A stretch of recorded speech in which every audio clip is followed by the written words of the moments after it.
Land's End, Scotland. This isn't our job, by the way. Ordinary police shouldn't even be handling this mental stuff.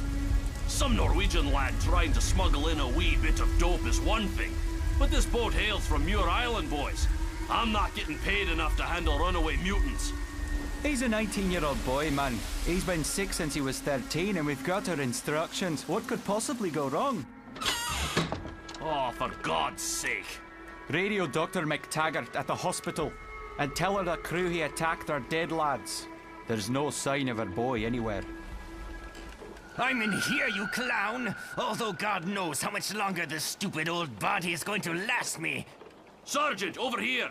One of them's still alive. God almighty, he's jumped inside the professor. Fall back and shield your eyes, boys. Remember what the doctor told us. Now come on, David. Let's be sensible about this young man. We both know you're not going to last 24 hours away from your mother's hospital, so let's not make this any more difficult than it has to be, eh? Well, that's still about 24 hours more than you and your pals, fat man. What?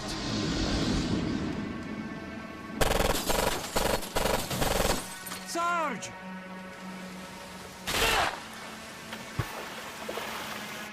Not anymore, you wee jobby. 10 to 1 I can hit that beach without getting my feet wet.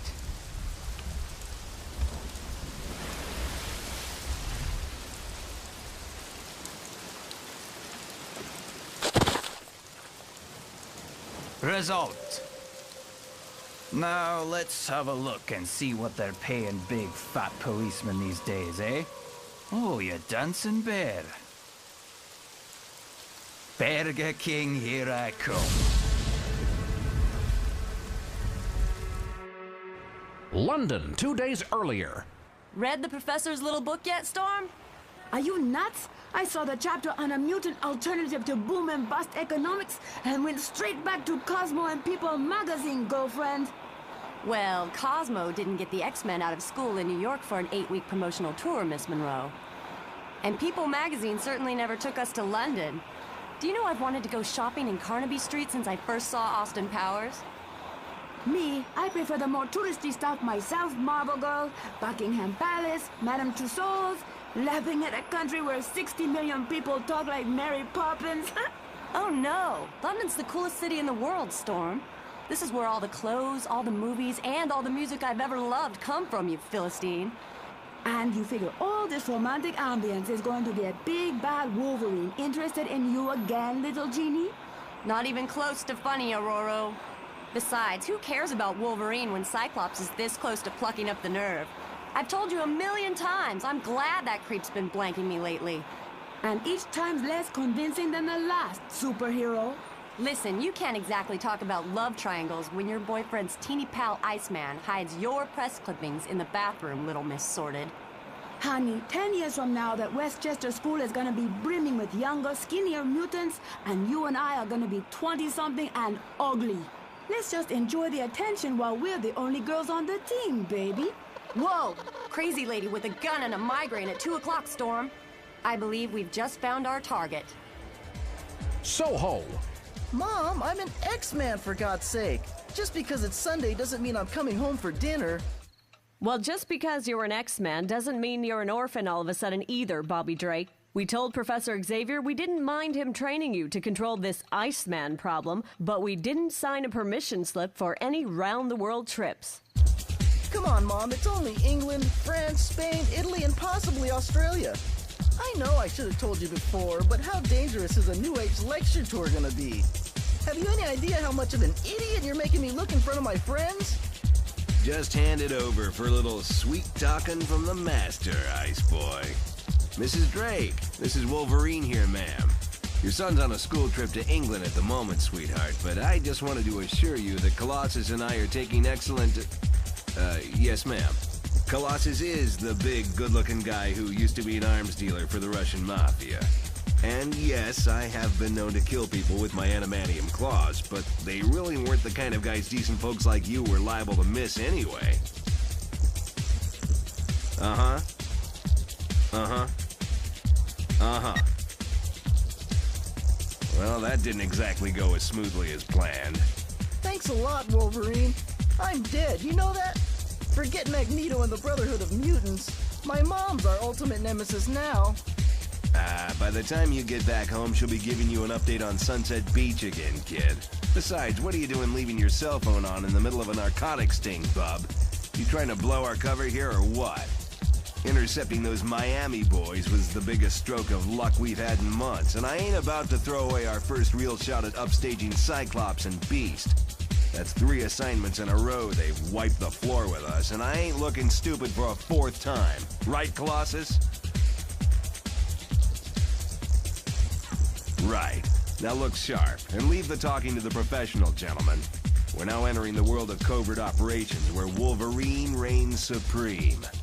Good God, do these sorry Americans know the meaning of inconspicuous? Leicester Square. What about that woman over there? Not tragic enough, Cyclops. If you and I are going to the trouble of saving someone's life here, I want to find a truly hopeless case and really make a difference. Okay, what about the guy in the combat trousers and the Tommy Hilfiger shirt? He looks about 10 minutes away from his first suicide attempt. Are you serious? I don't want to spend the next 2 days of my life trying to reinvent some brain-dead label chaser who needs a pair of pants to define him. The guy's like a walking billboard. Okay, Beast, you decide. You seem to have a special knack of finding us the projects with a guaranteed A+ attached anyway, big man. To tell you the truth, Mr. Summers, tonight's little project has already found us. The Ritz. Well, class, that's your 48-hour deadline expired. Should we take a look at the morning papers and see how your exploits were reported in the national press? Storm and I took down a terrorist cell based in Tottenham Court Road, Professor Xavier. Britain's biggest-selling paper, pages 1, 2, and 3. Me and the guys busted an international drugs ring stretching from Miami to Romania, Professor. Britain's 2nd biggest paper, pages 3, 4, and 5. Cyclops and I made short work of an ugly gang of muggers, sir. They never actually made the papers, but I did manage the Times crossword in something close to record time. Is that it? Are you really going up against us with a story about how you beat up some muggers? Boys, you might have been sitting pretty at the top of the class 3 times in a row, but something tells me my associate and I have just stolen your bright and sparkly crown. Not necessarily, Storm. Ordinarily, yes, your position in the morning paper is an excellent indication of your actual grade, but I'm afraid today boasts exceptional circumstances. Scott Summers and Henry McCoy come first yet again, my friends. The rest of you will have your papers returned telepathically. What? Not that I actually care about the grade or anything. But since when does kicking a few punks around beat busting a multi-million-dollar heroin operation? Since you maimed, killed, or disfigured over 20 human beings in a blaze of adamantium fury, Wolverine. The exercise was to go out there and save lives, not act like Charles Bronson's Canadian cousin. So what did Henry and Scott do that was so amazing? Spend 2 days teaching those muggers the error of their ways and finding them all sweet little jobs? Well, except for the 2 guys we checked into rehab, of course. But the professor's contacts in the intelligence services promised them a post the minute they get out. Oh, you gotta be kidding me. Tell me this isn't what the new term's all about, Professor? Because I didn't drop out of regular school to become a freaking social worker, man. And I didn't form this school to train an army of thugs, Iceman. How can I tour the world asking for change when my students are clinging to the politics of the ape man? I don't like prisons, I don't like capital punishment, and I don't like mutants dropping car-sized hailstones on unsuspecting Irishmen. Those Irishmen were planning to blow up a shopping mall in central London, Professor. And they also happen to be members of a species we're trying very hard to ingratiate ourselves with, Storm. Gaining the trust of Homo sapiens is integral to our agenda, my X-Men. Phase 3 was designed to promote pacifist alternatives to traditional human problems. Don't give them any new excuses to hate us yet. Professor Xavier, on behalf of the audience, I'd just like to thank you for that inspirational lecture and open the floor up to the thousands of believers in the audience, sir. Is there anyone out there who'd like to ask the leader of the X-Men a question? Hi, Professor. I was just curious how these X-Men operations are funded, sir. Is it true you use your psychic powers to manipulate stocks and shares? No, the cars, the planes, and my secret New York school are all paid for out of my inheritance, young man. It's true, I play the stock market, but I'd never use my powers for anything as tawdry as personal financial gain. Did you really mean it when you said you don't have to be a mutant to be an X-Man? Of course. The ideas outlined in the book are a manifesto for man and mutant kind to live in harmony. An intelligent person doesn't have to be X-Factor positive to put on a uniform and head out there to make a difference in their neighborhood. What about this rumor that there's a second school you've started, Professor Xavier? An island off the coast of Europe even your pupils don't know about? Is it true what they say on the internet about a school where you're training less socially acceptable mutants? I'm afraid I'm not in the habit of responding to internet speculation, miss. Next question, please. Professor Xavier, do the scenes which greeted you and your students outside the hall tonight ever make you resentful of the human race? Professor? I'm sorry, Professor. Should he repeat the question? No, that won't be necessary. I teach my students the importance of turning the other cheek, but one can never get used to hate, young man. Next question, please. He's what? Gone. According to reception, Colossus checked out at 3 a.m. and took a cab to the airport with an unknown male and female. You don't think he might have, gone over to the other side or anything, do you? Not a chance, Jeannie. Believe me, I know his good from bad, and Peter Rasputin ain't the type to do the dirty on his pals. I don't like the way you were looking at me when you said that, Wolverine. What do you think, Professor? Colossus had been unusually quiet these last couple of weeks. Do you think he just walked out on the team, or is this something more nefarious? Professor? Could you excuse me for a moment, please? Muir Island, Scotland. The Scramblers are on, Moira. What's the problem? What's the problem? God almighty, where do I start? The hospital's been trashed. My staff are half dead, and Agents Braddock and Thomas from the British division of S.H.I.E.L.D. have just placed me under house arrest until you get here, Charlie. What are we going to do? He could be anywhere by now. What are you talking about, Moira? Is this about David? Of course it's about David. Who else would I be talking about, you bloody idiot? Our son's escaped, Charles.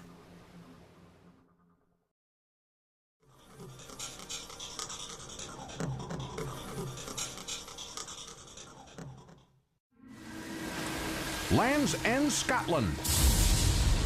This isn't our job, by the way. Ordinary police shouldn't even be handling this mental stuff. Some Norwegian lad trying to smuggle in a wee bit of dope is one thing, but this boat hails from Muir Island, boys. I'm not getting paid enough to handle runaway mutants. He's a 19-year-old. What they're paying big fat policemen these days, eh? Oh, you dancing bear. Burger King, here I come. London, 2 days earlier. Read the professor's little book yet, Storm? Are you nuts? I saw the chapter on a mutant alternative to boom and bust economics and went straight back to Cosmo and People magazine. Not anymore, you wee jobby. 10 to 1 I can hit that beach without getting my feet wet.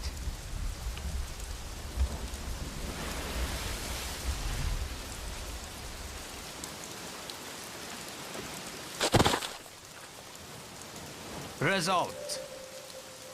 Now let's have a look and see the professor. Fold back and shield your eyes, boys. Remember what the doctor told us. Now come on, David. Let's be sensible about this young man. We both know you're not gonna last 24 hours away from your mother's hospital, so let's not make this any more difficult than it has to be, eh? Well, that's still about 24 hours more than you and your pals, fat man. What?